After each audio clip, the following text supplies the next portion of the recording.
Hello guys, for today's video I am going to discuss how to calculate cubic meter and cubic inch.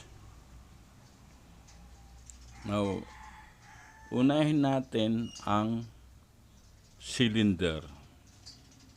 Find the volume of the cylinder. So meron tayo ditong unit of measurement.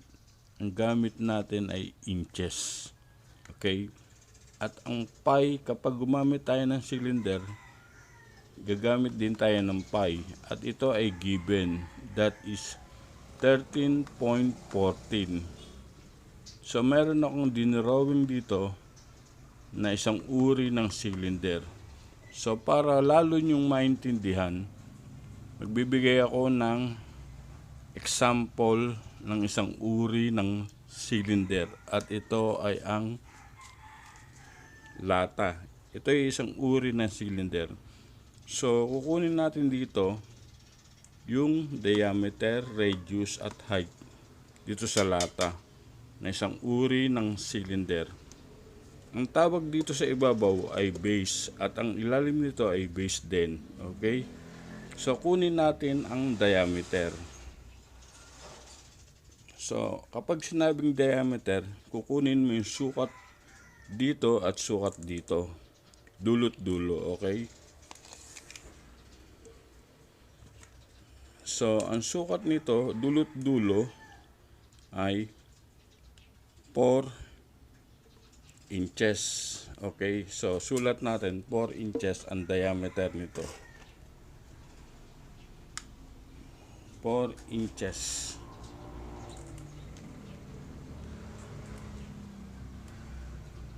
Kapag dalawang guhit, inches yan. Kapag isa, feet yan. Okay, maliwanag.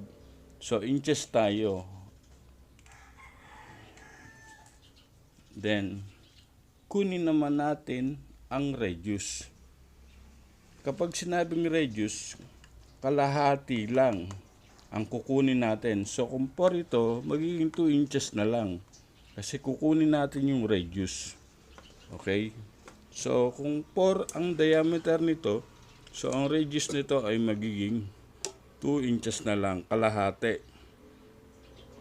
Clear? So, ang radius nito ay 2 inches. Lagay natin.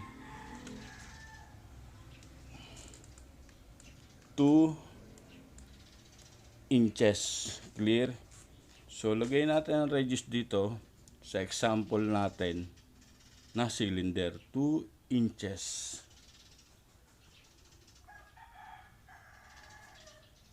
So, yan ang radius natin, 2 inches. Ngayon, kunin naman natin yung height nitong isang uri ng cylinder.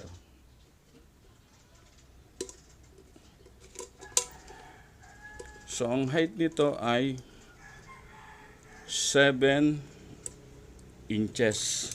So, lagay natin 7 inches.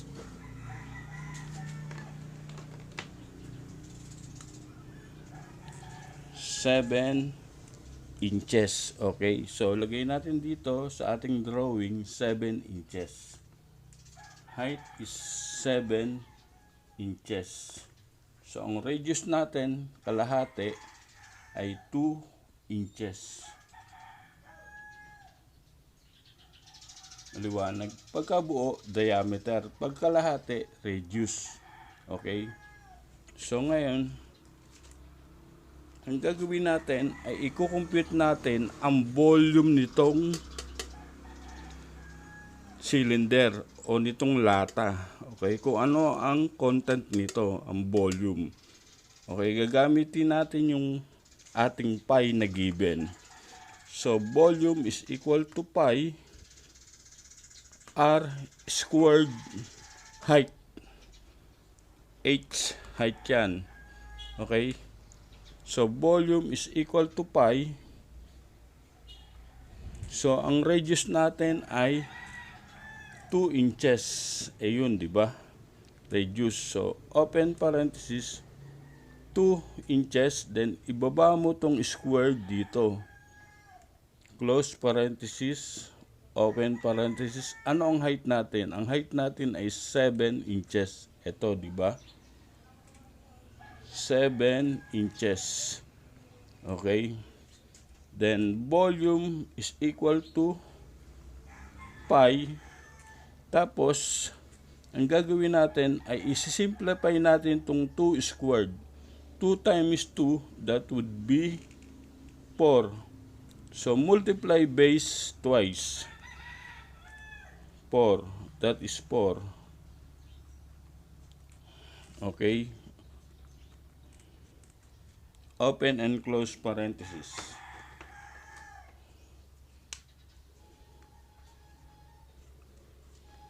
Okay, then ibaba natin ngayon itong height na 7. Open and close parenthesis. Then volume is equal to pi. Then 4 times 7, that would be 28. Open and close parenthesis. Ang open and close parenthesis is a symbol of multiplication. Okay? Then, volume is equal to pi. So, i-convert na natin itong pi na to sa number. That would be 13.14. Ay, sumulat.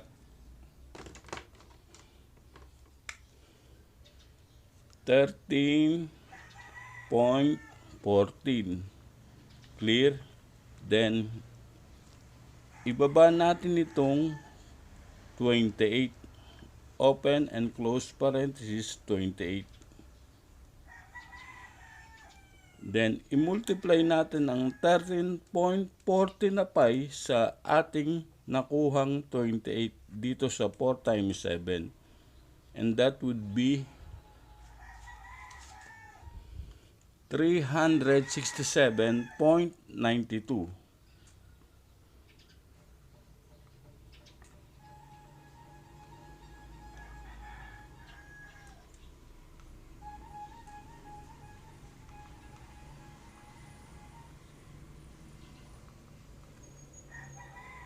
Okay, clear? So, ang volume nitong lata na to ay 367.92 cubic inches. Okay, clear? Ganun ang pagbasa niyan. Cubic inches. So, let's move to another example.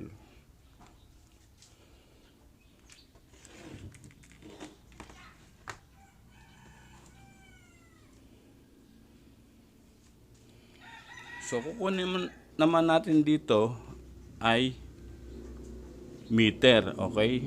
Find the volume of prism. So, ano ang mga uri ng prism? Prism shapes are triangular, hexagonal, octagonal, pentagonal, trapezoidal, heptagonal, at rectangular. So, gagawin kong example itong rectangular. So, nag-drawing na ako. So, ang unit of measurement na gagamitin natin dito sa rectangular ay meter. Okay? So, dito sa rectangular na example ko ay merong width. Ang width ay lapad. That is 3 meter. Example lang yan. Ang length natin ay 3.5 meter.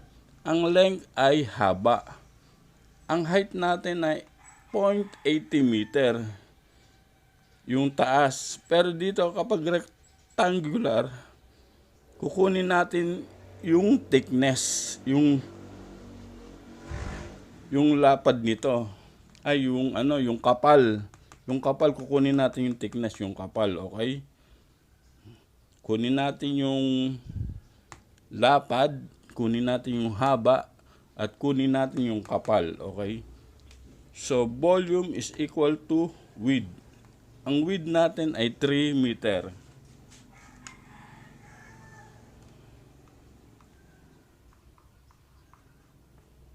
Then, multiply natin sa length. Ang length natin ay 3.5 meter.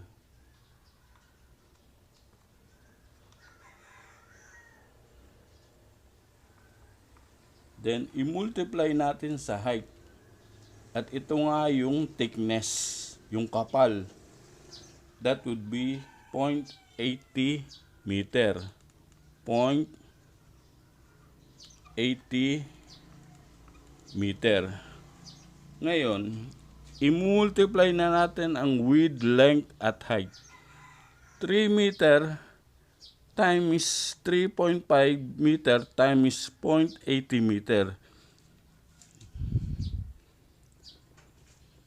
Okay, and that would be 8.4.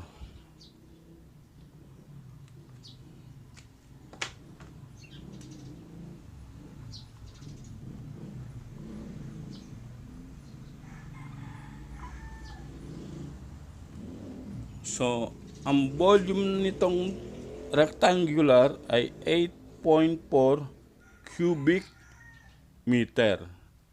Clear? Okay guys, I hope you learned. Thank you very much. Until next time.